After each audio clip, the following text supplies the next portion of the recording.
Meus amigos, com prazer, falamos pela via indireta da internet, via que está tomando conta de todos os espaços das comunicações humanas e com o agravante da máscara, aos senhores, desta vez sobre o tema advogado e contador.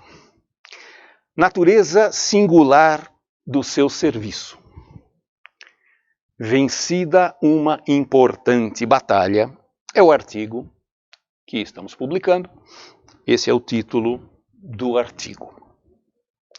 O assunto interessa imediatamente, sem intermediações, diretamente, a profissão de advogado, que no Brasil são 1.100.000, mais ou menos, com ordem de advogado, inscritos na Ordem de Advogados do Brasil, conforme a seccional. O Estado de São Paulo tem 430.000, o Brasil tem 1.100.000 advogados. É, portanto, um contingente profissional extremamente grande. 5% da população, mais ou menos.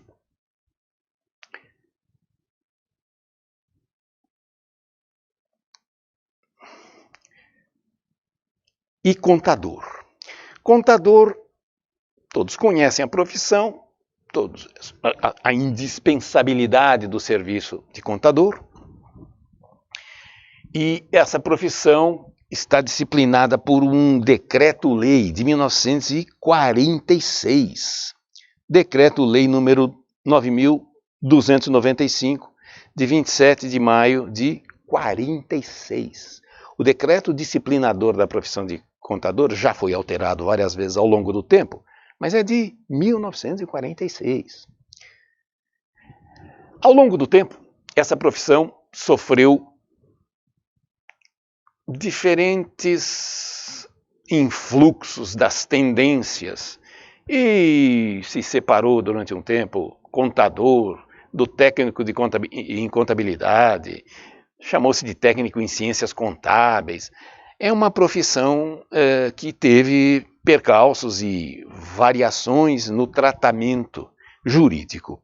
Mas ambos, advogado e contador, pela importância que têm dentro do serviço público, independentemente de que município, por exemplo, não precisa ter procuradoria jurídica sua, mas advogado precisa ter. Ou próprio público oficial, ou particular contratado, mas precisa ter. E contador, então, nem se fale, porque muitas vezes não é o prefeito que manda. Ele manda até chegar no contador. Se o contador falar, não tem dinheiro, prefeito. O prefeito, como se diz, enfia o rabo no meio das pernas e, muito humilde, sai de cena. Porque o contador é o homem que controla finanças, contabilidade, contas, recursos, dinheiro. Conta-se que, folcloricamente, muitos prefeitos preferem ser presos a que lhes falte dinheiro.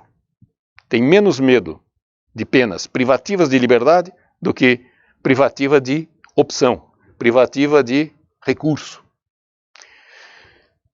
Claro que isso é piada, mas o fato é verdadeiro. É uma piada que se baseia em fato real. Tal a importância dos contadores no contexto público, seja qual for o nível. Foi derrubado um veto aposto pelo presidente da República a 2 projetos de lei nacionais, federais. Um originário da Câmara dos Deputados, que era o projeto de lei 10.980 de 18, e outro projeto de lei originário do Senado Federal, que era o projeto de lei número 4.489 de 2019. Um da Câmara, um do Senado. Um deles modificava o Estatuto da OAB, que é a lei 8.906, de 4 de julho de 94. É o Estatuto da Ordem dos Advogados do Brasil. Um desses projetos modificava o Estatuto da OAB. E o outro desses projetos modificava o decreto disciplinador, decreto-lei disciplinador da profissão de contador, o decreto-lei número 9295 de 1946, ano da graça. Modificaram a lei dos advogados e a lei dos contadores.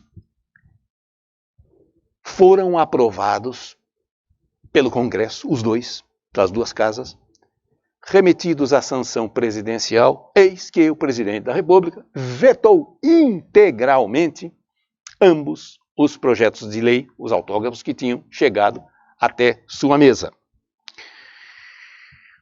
A briga vem de longe, a briga vem de muito longe, sobre natureza singular do serviço de advogado e de contador. Mas vem de muito longe. Para não retroceder muito no tempo, nós podemos facilmente ir até 1986, Decreto-Lei 2300 de 86, que juntou as normas de licitação e de contrato administrativo, da legislação esparsa que havia, e com inspiração na lei paulista, lei complementar paulista,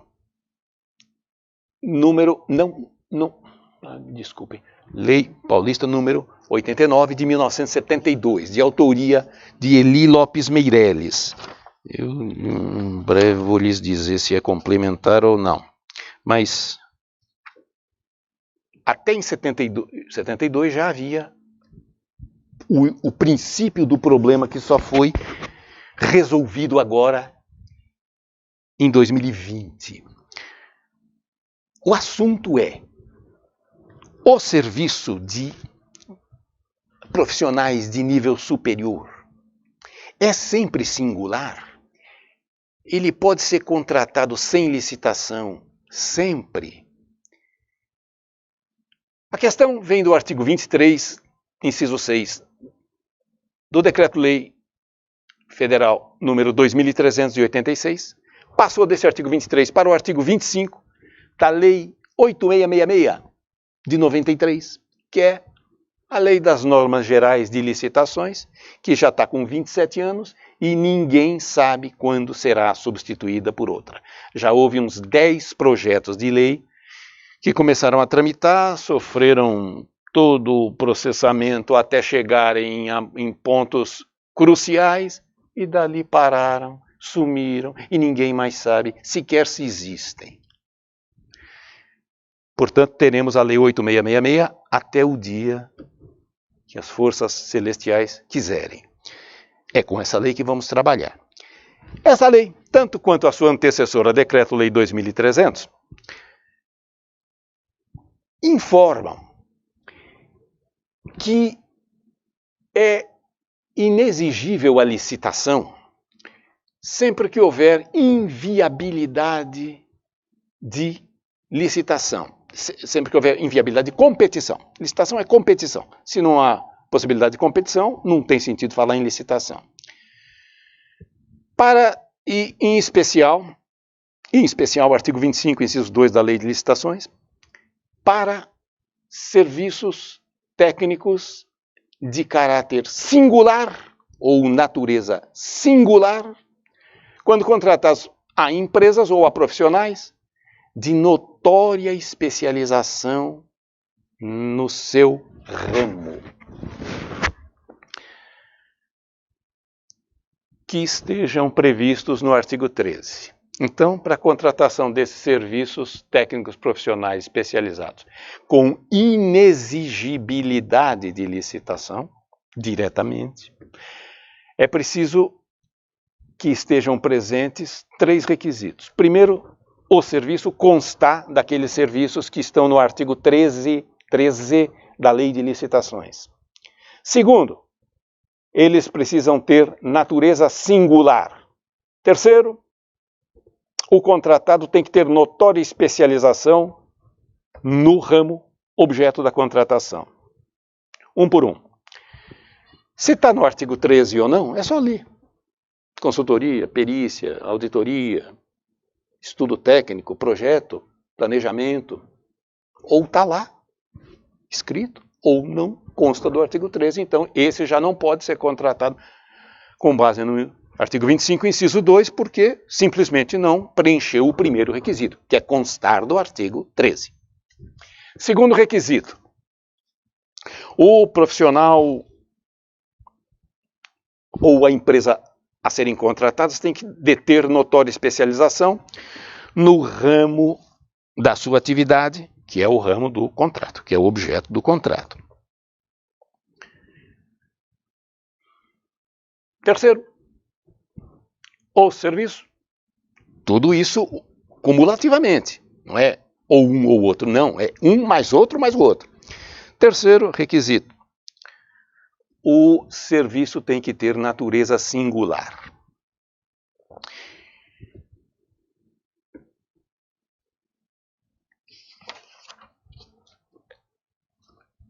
A Lei 14.039, de 17 de agosto de 2020, olha, estamos falando de agosto de 2020, muito recente, alterou a lei dos advogados e alterou a lei dos contadores para informar.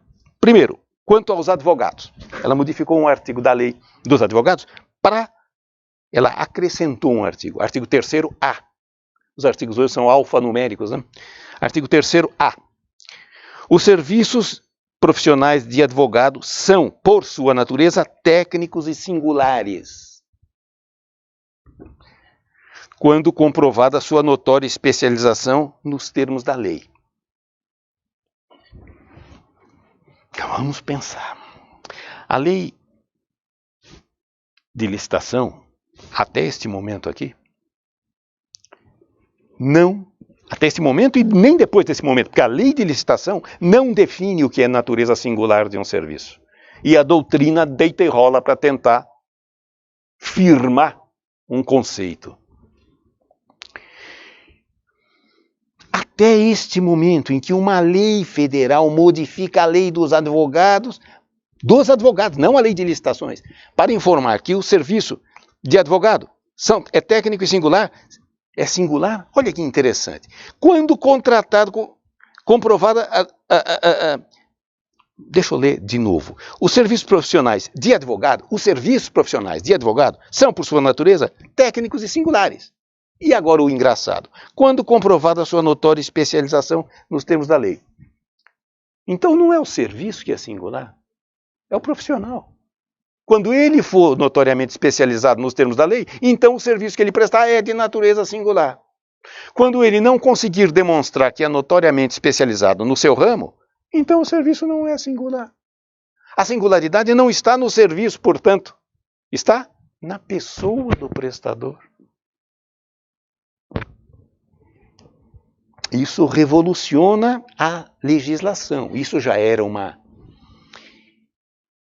tese doutrinária, muito divulgada, muito conhecida. A singularidade não está no serviço, propriamente, está na sua pessoa, meu amigo. Você é que é singular. E empresta a sua singularidade para o serviço que você presta. Porque você é notoriamente especializado. Agora, a lei condicionou. Todos eles são notórios, são técnicos e singulares, serviços de advogado, quando o advogado for notoriamente especializado. Agora, contador. Artigo 25 do Decreto-Lei número 92/95 de 46. Passa a vigorar acrescido dos seguintes parágrafos. Parágrafo 1º do artigo 25. Os serviços profissionais de contabilidade são, por sua natureza, técnicos e singulares, quando comprovada a sua notória especialização nos termos da lei. Já está menos caprichada a redação. Os serviços profissionais de contabilidade são singulares quando comprovada a sua notória especialização do serviço. Na parte dos advogados, foi diferente a redação. Os serviços profissionais de advogado são técnicos e singulares, quando comprovada a notória especialização do advogado. Aqui, serviços profissionais de contabilidade são técnicos e singulares quando comprovada a sua notória especialização. Notória especialização do serviço profissional de contabilidade. Notória especialização do serviço profissional de contabilidade. Está esquisito, não está? Quem tem notória especialização é o prestador. seja pessoa física, seja pessoa jurídica, não o serviço. O serviço não tem notória especialização. Quando o prestador tem notória especialidade, aí o serviço é singular. Não está dito da mesma maneira adequada como está quanto aos advogados. Mas dá para entender perfeitamente.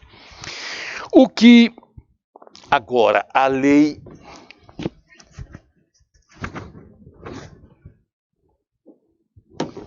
empreendeu de notável é que ela definiu, tanto para os advogados quanto para os contadores, de maneira idêntica em dois momentos diferentes, o parágrafo único para os advogados, o parágrafo único do artigo 3º-A da Lei dos Advogados, e para os contadores, parágrafo 2º do artigo 25 do Decreto-Lei 92/95 de 46. Tanto para um quanto para outro. Considera-se de notória especialização. E aqui está escrito, considera-se notória especialização. O legislador podia caprichar um pouquinho no vernáculo, né, na língua portuguesa.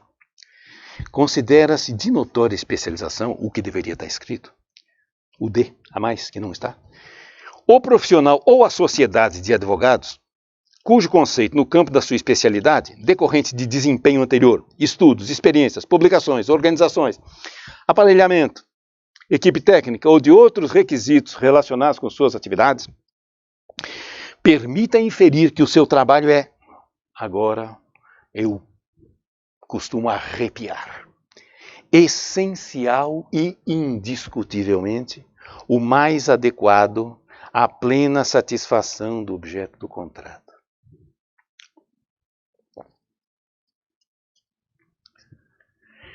Grande ideia a lei definir o que é um conceito abstrato, subjetivo, pessoal, variável, aberto, como notória especialização.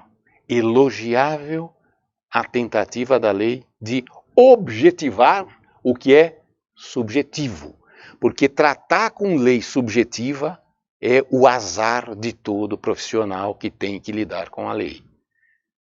O profissional, o lidador da lei, o aplicador da lei, não deveria precisar ser juiz para julgar se aqui é assim, aqui é um pouco diferente, aqui é essa. Não. A lei deveria dar-lhe passos absolutamente objetivos, como é preenchimento de um formulário, e não jogar com outros conceitos subjetivos que só ajudam a não entender mais nada, a atrapalhar, a permitir interpretação para o norte, para o sul, para o leste ou para o oeste com a mesma fundamentação. Isso é o azar do aplicador da lei. Isso é matéria para juiz, mas não para um contador, um advogado que tem que desempenhar bem o seu trabalho de acordo com as regras, que ele entenda, que sejam objetivas, que sejam claras, que não deem interpretações completamente divorciadas uma da outra. E a bem a lei. Esta definição, que consta agora da lei dos advogados e a que consta da lei dos contadores, é cópia da definição de notória especialização constante da lei de licitações, artigo 25. O legislador aqui copiou a lei de licitações. A coisa ia bem, mas a roda pegou nesta parte aqui. Considere-se notória especialização profissional cujo desempenho, por causa disso, daquilo, permita inferir que o seu trabalho é essencial e indiscutivelmente o mais adequado à plena satisfação. Alguém pode apontar algum serviço de profissional que seja essencial e indiscutivelmente o mais adequado para aquele objeto de que a administração precisa? Como eu disse, o Estado de São Paulo tem 430 mil advogados inscritos. Bacharéis em direito deve ter vários milhões no Estado de São Paulo. Milhões, mas que não exercem a profissão. Formaram-se em direito e deixaram a coisa para lá. Inscritos na ordem, 430 mil. O Brasil tem 1.100.000. Na semana que vem vai ser um pouco mais, na outra semana um pouco mais. Alguém pode afirmar que o serviço deste advogado, ou serviço, depois vai ser a mesma, mas os números são outros, do contador, mas vamos falar depois.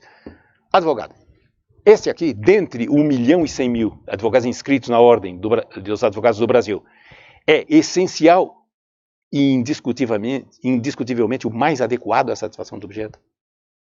Ora, meu Deus, para resolver um problema criou dois. Isto não é uma pergunta que se faz. Qual é o advogado essencial e indiscutivelmente mais adequado? É uma pergunta que se faz e que jamais poderá ser respondida. É uma pergunta que se sabe. Não se sabe qual é a resposta, mas se sabe perfeitamente que ela não tem resposta. Elogia-se a boa vontade do legislador em tentar esclarecer as coisas, colocar as coisas nos seus trilhos. Mas já era hora de perceberem que, falando essencial e indiscutivelmente, está lidrando num terreno pantanoso, de nuvens, completamente subjetivo. É essencial e indiscutivelmente para mim, para você é outro, para o outro é outro. Então, ajudou de um lado, mas manteve a deficiência, por outro lado, evidente. Mesma coisa contador. Foi a definição a mesma e agora nós temos muito menos contadores que advogados, mas o problema continua. Eu quero contratar um serviço de contabilidade, fora uma perícia, um levantamento contábil, e conheço um contador de excelente currículo, excelentes trabalhos realizados, mas daí a dizer que ele é essencial e indiscutivelmente o mais adequado a prestar aquele serviço, ora, mas nem os profetas do Apocalipse, as pitonisas de Delfos, Nostradamus, Mãe de Ná, ou outros ilustres adivinhos, vates, poderão assegurar. Então, o problema continua. A lei precisaria ter dito, a lei de licitações, depois a lei dos advogados e agora a lei dos contadores também, que permita inferir que o seu trabalho é adequado, razoavelmente ou suficientemente adequado à plena satisfação do objeto. Ainda existe um campo de subjetividade. Será que ele é suficientemente adequado ou é mais ou menos adequado? Insuficientemente. Sobra uma margenzinha de discricionariedade, de arbítrio. Mas é melhor do que dizer. Permita inferir que o seu trabalho é essencial e indiscutivelmente o mais adequado. Isso é impossível de saber. O que melhorou para a administração que quer contratar sem licitação serviços de advogado ou serviços de contador é que, se a administração conseguir demonstrar que, pelo conceito do profissional, desempenho anterior, estudos, experiências, publicações, organização, aparelhamento, equipe técnica e outros ainda, ele tem um serviço adequado, conveniente, suficiente para aquela missão. Se para a administração estiver no processo, no expediente, claro que ele é notoriamente especializado, então não se questiona mais se o serviço tem natureza singular ou não tem. Porque se tiver, então pode contratar sem licitação. Se não tiver, não pode. Não.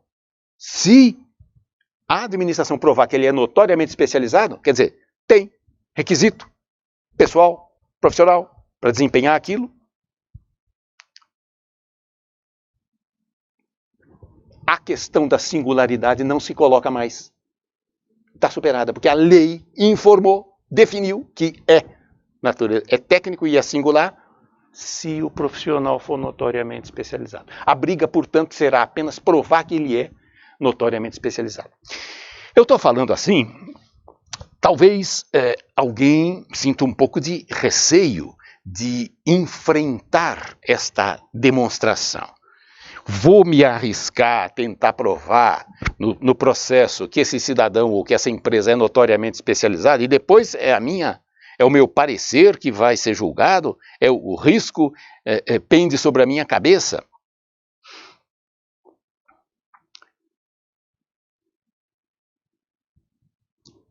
Não tem sido difícil convencer tribunais de contas, com seus agentes da fiscalização financeira, com seus assessores e com seus conselheiros, promotores e procuradores de justiça, procuradores de contas, juízes, desembargadores, ministros do judiciário. Não tem sido difícil convencer que este cidadão tem notória especialização. Olha os livros que ele escreveu, olha os trabalhos que ele já realizou, olha a imagem que ele tem, o conceito que ele tem, citado em tribunais. Não tem sido difícil. Não vamos dizer que isso é um bicho de 7 cabeças, porque não é. O que era pavorosamente difícil, espero que agora tenha se tornado muito menos difícil, era convencer tribunais de contas, Ministério Público, Poder Judiciário, da natureza singular do trabalho. Quero contratar uma reforma administrativa. Sou prefeito, quero contratar uma reforma administrativa geral aqui no meu pequeno município, na minha prefeitura. Isso tem natureza singular? Tem um monte de empresas que fazem. Eu sei.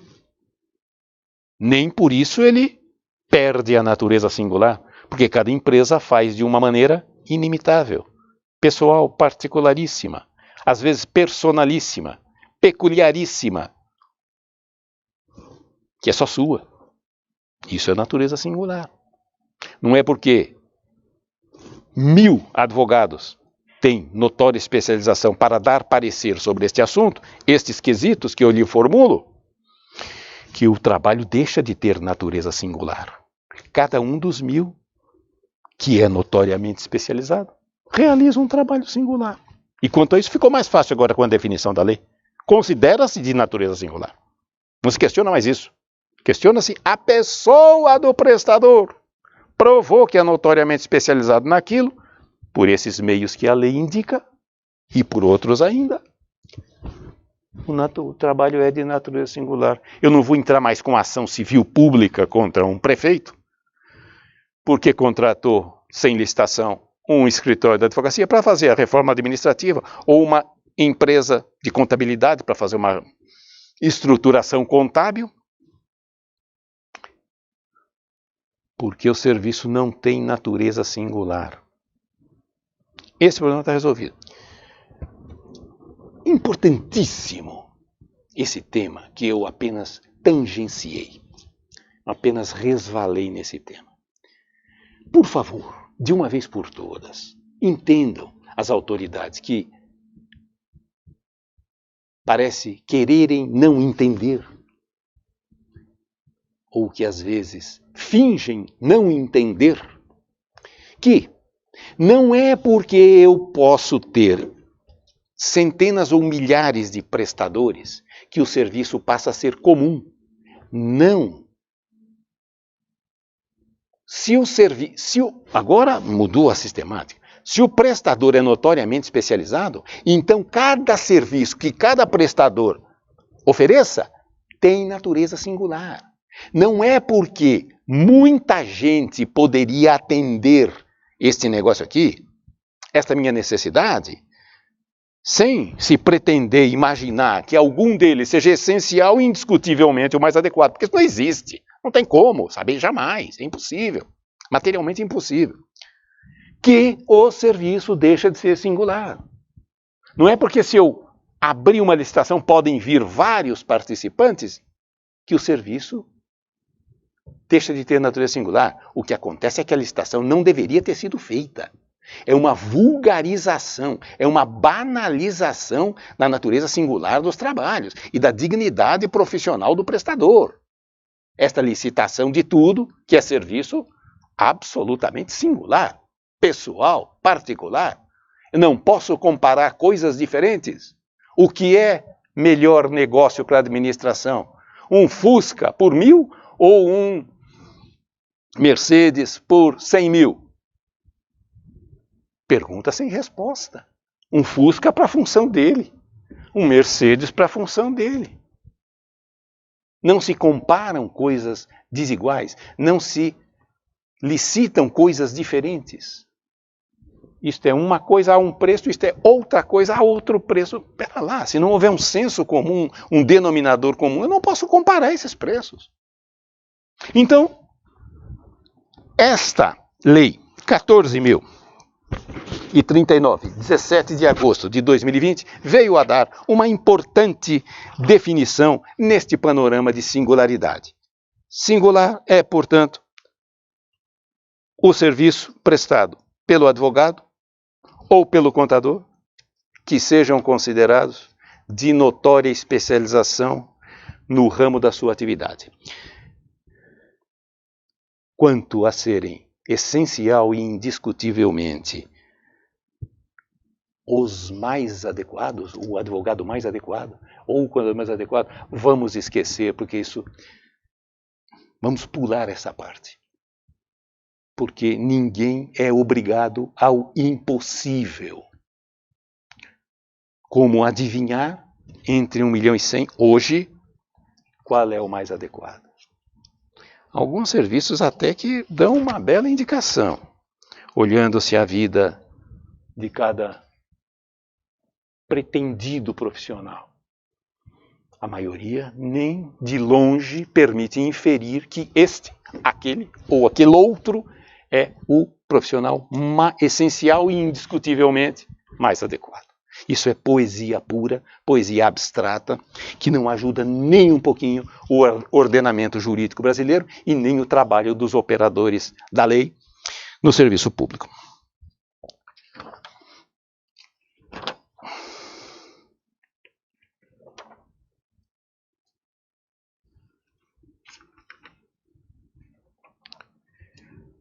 Com tudo isso, entretanto, e bem-vinda a lei, antes tarde do que nunca, ainda assim, a administração deve se acautelar bastante, mesmo com recentes medidas que estão num foro assim, num foro assado, em instâncias diferentes da Justiça, do Ministério Público, acontecendo, que vem efetivamente colocando o trabalho dos autores de ações civis públicas nos seus trilhos merecidos, cortando aquela arbitrariedade crudelíssima que estraçalha com a vida dos réus, merecendo eles ou não merecendo. Este é um importante contributo do legislador brasileiro para acabar, para diminuir, para restringir mal-entendidos, conflitos de interpretação de lei e o tremendo risco que é ser servidor público, sobretudo se ele estiver envolvido na área de licitações e compras. Apenas isso. Muito obrigado, meus amigos.